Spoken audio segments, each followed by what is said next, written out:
मोदी के लद्दाख दौरे से चीन को लगी मिर्ची। भारत माता की जय।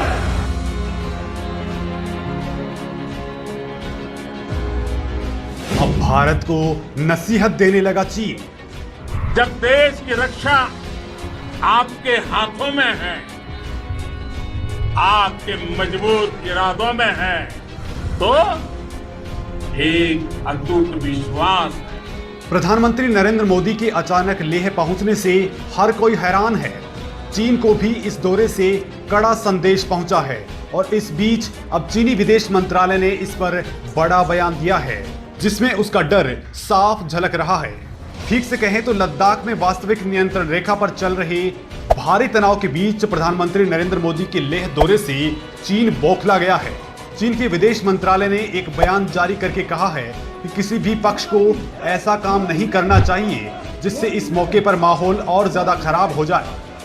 चीनी विदेश मंत्रालय के प्रवक्ता झाओ लिजिंग ने कहा कि माहौल को हल्का करने के लिए भारत और चीन संपर्क में है। चीन के विदेश मंत्रालय का यह बयान ऐसे समय पर आया है जब प्रधानमंत्री नरेंद्र मोदी अचानक से लेह के दौरे पर पहुंच गए। प्रधानमंत्री शुक्रवार सुबह करीब 11,000 फीट की ऊंचाई पर स्थित नीमू बेस पर पहुंचे। उन्होंने सेना और आईटीबीपी के जवानों के साथ मुलाकात की और उनका हौसला बढ़ाया। इस दौरान पीएम मोदी के साथ सीडीएस बिपिन रावत और सेना प्रमुख मौजूद थे। तनाव के बीच प्रधानमंत्री ने अपने इस दौरे से चीन को साफ बता दिया है कि वो खुद वास्तविक नियंत्रण रेखा की रक्षा के लिए पूरी तरह से प्रतिबद्ध हैं। सैनिकों से क्या बोले प्रधानमंत्री? सिर्फ मुझे नहीं, पूरे देश को अटूट विश्वास है और देश निश्चिंत भी है। आप जब सरहद पर डटे हैं तो यही बात प्रत्येक देशवासी को देश के लिए दिन रात काम करने के लिए प्रेरित करती। आत्मनिर्भर भारत का संकल्प आप लोगों के कारण। पीएम मोदी ने अपने इस दौरे के दौरान चीन को सख्त संदेश दिया है कि वो चीनी नापाक हरकतों का मुंहतोड़ जवाब देने के लिए पूरी तरह से तैयार हैं। प्रधानमंत्री मोदी ने यह भी स्पष्ट संदेश दिया है कि चीन की इंच इंच बढ़ने की कुटिल चाल साउथ चाइना सी में चल रही है, लेकिन भारत के साथ उनकी दालें नहीं गलने वाली। भारत चीन को पीछे धकेलने के लिए पूरी तरह से प्रतिबद्ध है।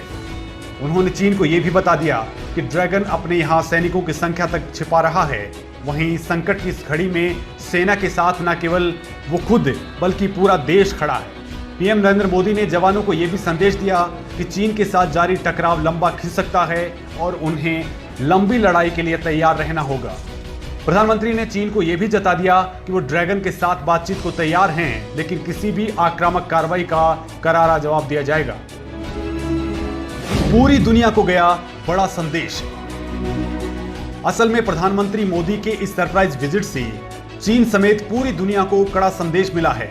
डिफेंस एक्सपर्ट्स मान रहे हैं कि पीएम मोदी ने लेह जाकर बड़ा कदम उठाया है और चीन को संदेश दे दिया है कि हम पीछे हटने वाले नहीं हैं।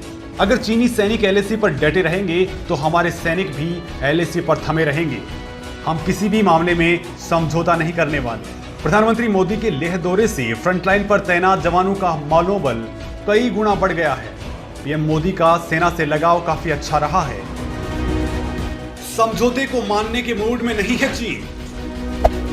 चीन बॉर्डर पर बात तो कर रहा है, लेकिन वो पीछे हटने के नाम पर मुकर जाता है, यानी उसके इरादे कतई ठीक नहीं लग रहे। ये मीटिंग में तो शांति की बात करते हैं, मगर गलवान घाटी, गोगरा और हॉट स्प्रिंग एरिया समेत पेंगोंग लेक से पीछे नहीं हट रहे। एक्सपर्ट्स मान रहे हैं कि दोनों सेनाओं के एलएसी से पीछे हटने में लंबा वक्त लग सकता है। पीएलए के सैनिक जहां जहां मौजूद हैं वहां पर निशान लगा रहे हैं। गलवान और पेंगोंग लेक में चीनी सेना भारी संख्या में इंफ्रास्ट्रक्चर के साथ मौजूद है। सेना और एयरफोर्स पूरी तरह तैयार। पीएलए के नेचर से अच्छी तरह से वाकिफ भारत ने अपनी सावधानी बढ़ा दी है। आर्मी और एयरफोर्स दोनों ही पीएलए की किसी भी चुनौती का सामना करने के लिए तैयार हैं। 15 जून को गलवान में हुई झड़प के बाद सैनिकों का जोश हाई है। भारतीय सैनिकों का कहना है कि हम कोई लड़ाई शुरू नहीं करना चाहते, मगर दूसरी तरफ से आक्रामकता दिखाई गई तो उसका जवाब करारा दिया जाएगा। भारत चीन के बीच जिन 4 क्षेत्रों में तनातनी है, वहां मौजूद सैन्य दस्तों में मामूली सी कमी आई है। हालांकि दोनों सेनाएं अभी भी मोर्चे पर लामबंद हैं। इसी सप्ताह भारत और चीन ने मिलिट्री कमांडर लेवल पर इस मसले को लेकर एक लंबी बातचीत की थी, लेकिन दोनों देशों की सेनाएं यहां से पीछे हटें, इसके लिए लगता है कि अभी कई मीटिंग्स की और दरकार है, क्योंकि चीन पर भारत भरोसा करने वाला कतई नहीं है। हो चुकी है 3 दौर की बातचीत। पिछले 2 महीनों में चीन के साथ सैन्य और डिप्लोमेटिक लेवल पर कई बातचीत हो चुकी हैं, जिसमें माहौल को शांत करने की कोशिश की गई। हालांकि इसमें अभी तक कोई ठोस निर्णय नहीं हो सका है। गलवान घाटी में झड़प के बाद दोनों सेनाओं के अधिकारियों के बीच 2 दौर की बातचीत हो चुकी है। इसमें पहले 6 जून को बातचीत हुई थी, जिसमें चीनी सेना पीछे हटने के लिए तैयार हो गई थी, लेकिन वो पीछे नहीं गए। नतीजा ये रहा कि दोनों देशों के सैनिकों के बीच खूनी झड़प हुई।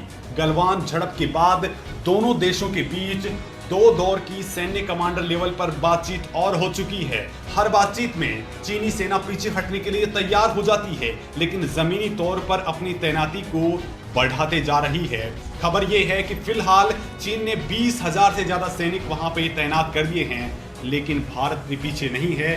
भारतीय सेना की ओर से मिरर तैनाती की जा रही है, यानी चीन जितने सैनिक तैनात कर रहा है, भारत उतना ही डेवलपमेंट वहां पे अपना दिखा रहा है। क्यों हुई थी गलवान में झड़प? लद्दाख बॉर्डर पर तनाव के बीच 15 जून को गलवान घाटी में भारत और चीन के सैनिकों के बीच झड़प हुई थी। इस झड़प में भारतीय सेना की 20 जवान शहीद हो गए थे, जबकि कुछ जवान घायल भी हुए थे। इस झड़प में चीन की ओर से भी काफी जवानों को नुकसान हुआ, लेकिन चीन ने आंकड़ा तक जारी नहीं किया। इस घटना के बाद से तनाव लगातार बढ़ता जा रहा है। केंद्रीय मंत्री और पूर्व army chief general VK Singh के मुताबिक गलवान घाटी में पेट्रोलिंग पॉइंट 14 के पास चीनी सैनिकों ने तंबू लगाए थे। भारतीय सेना ने चीन को पीछे हटने के लिए कहा था। चीनी सैनिकों ने वादा किया था कि वो पीछे चले जाएंगे, लेकिन वो नहीं गए। इसके बाद भारतीय सेना की ओर से एक टुकड़ी पेट्रोलिंग पॉइंट 14 पर चीनी सैनिकों से बात करने के लिए गई थी। केंद्रीय मंत्री वीके सिंह के मुताबिक जब भारतीय सैनिक पेट्रोलिंग पॉइंट 14 के पास पहुंचे तो वहां पर बड़ी संख्या में चीनी सैनिक इकट्ठा थे। बातचीत के दौरान ही अचानक चीनी सैनिकों के तंबू में आग लग गई। इसके बाद दोनों देशों की सेनाएं आमने सामने आ गई और ये खूनी झड़प पूरी रात चलती रही। लेकिन दोस्तों, फिलहाल के लिए जो खबर है वो ये कि प्रधानमंत्री नरेंद्र मोदी सीधे लद्दाख पहुंचे हैं और ये हिंदुस्तान के इतिहास में एक बहुत बड़ी घटना है, क्योंकि इससे आर्मी का मोराल बहुत हाई होने वाला है और चीन की तरफ चूंकि अभी तक कोई नहीं पहुंचा है, लिहाजा ये उनके लिए एक शर्मिंदगी वाला पल भी होगा।